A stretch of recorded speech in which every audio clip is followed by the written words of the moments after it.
Before Lori McKenna was writing songs for the likes of Faith Hill, Tim McGraw, and Little Big Town, not to mention putting out her 11th studio album, she was a regular at local venues like Club Passim in Harvard Square. 2 Grammys and a pair of CMAs later, she hasn't forgotten where it all started. So to celebrate the release of her new album, it's called the Balladeer, Lori returned recently to Passim for a free virtual concert with donations going to help keep artists and the venue afloat through the pandemic. She sings every song that she knows, the way that she hears them sad and slow. They're never gonna play her on the radio. So she hangs in the darkest bars with downtrodden, bleeding hearts. Lori McKenna recently joined me. Hey there, Lori. Hey, how are you? I want you to know I was in full swoon watching the concert at Club Passim, and I'm saying to myself for the whole hour, how weird is it playing in front of almost nobody in a room you've played for a couple of decades, which is always packed? How strange is that?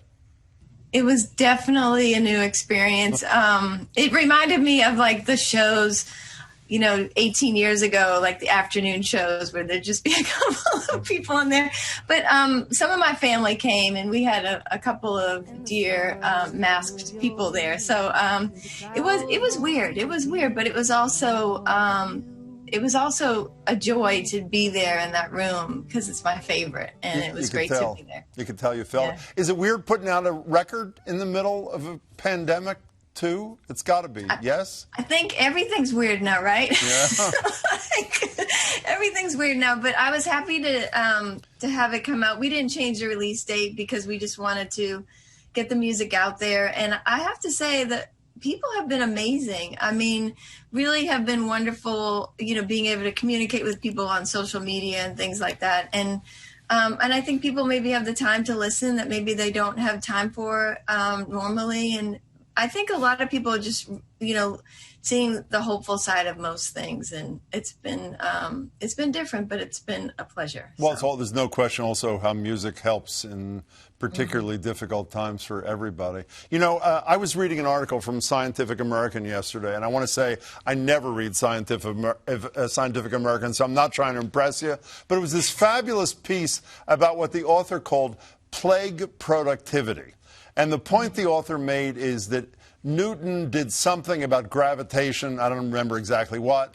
I don't know if you know this. Shakespeare wrote Lear and Macbeth in the middle of some horrible public health plague thing. Are you benefiting from plague productivity? It's funny because we all got those emails in the beginning saying, Shakespeare did this during the plague. It's like, don't forget to be creative. And at first it was a little daunting, like, okay, so am I supposed to write a masterpiece now? I'm not really good at putting that kind of pressure on myself, but I will say I've been more creative. Once I came into the flow of this, I've been more creative than I normally am because I haven't been traveling. Traveling takes up, I love traveling, but it takes up a lot.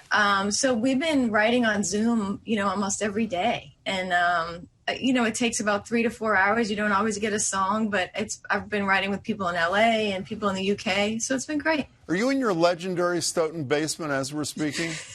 Yeah. This is it? Oh, that is so exciting. But from what I read and from what I've heard, I know you were on the radio the other day when I was on vacation. You were talking, I think you said every couple of weeks you make the Stoughton basement to Nashville connection to work with your colleagues and all that sort of stuff. How hard is it to have that critical piece of your whole thing missing? Well, that's what I mean. I think we've been filling that void with, spending time like this on the computer. And I think that if you don't put too much pressure on yourself, you don't think too much about Shakespeare and Newton, you'll be okay. And just, bring to the table what you can bring. I think every day, I keep saying every day is like 4 days emotionally. Like, you start off like, I got this. And then the day changes, our emotions change. And staying connected and staying involved in things, it's really really, that's all we have right now. That's what we have to do. You know, for people looking at you in headphones and holding the guitar and saying anxiously, don't tell me this whole interview is going to be over and she's not going to play. In a few minutes, she is going to play, so calm down.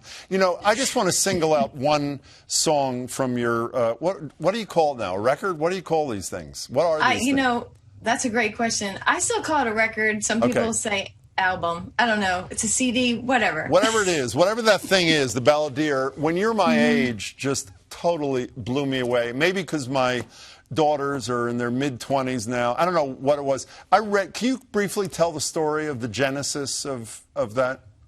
Yeah, well, it started with David Letterman interviewing Howard Stern, and he said to Howard Stern, you know, my son's 14 years old. What's the world going to be like when he's my age?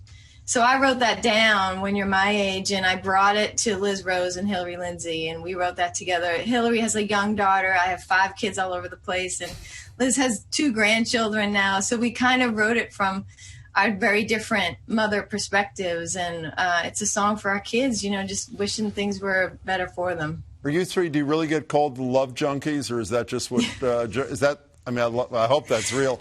We named ourselves that. I don't know. It was a joke, but it stuck. So. I think it's great. You know, do you think, are you in the moment, or do you think about what music is going to be like when this nightmare is over? Do you? I think I really try to stay in the moment. I'm not. But regarding writing, I will say that sometimes it takes me a little while to catch up. Like, I feel like my songs about what's happening right now in this moment are going to come in a couple of years. They're not going to come right this moment. Because, like I say, our emotions change. They're changing so much. You know, a kid comes home and tells you a story, and then you're in a whole different place emotionally. And I'm just trying to take it all in now, and I think the songs will reflect for a long time. Everybody's songs. Well, the songs on the Balladeer reflect something that is just really powerful and beautiful. And in a minute, you're going to play one of them. Lori, it's great to see you. Congratulations on the new thing. Thanks, Jim. I appreciate it. The album, again, is The Balladeer, and you can find it at lorimckenna.com. And if you want to catch Lori's full live stream concert, you can find that at passim.org/archive.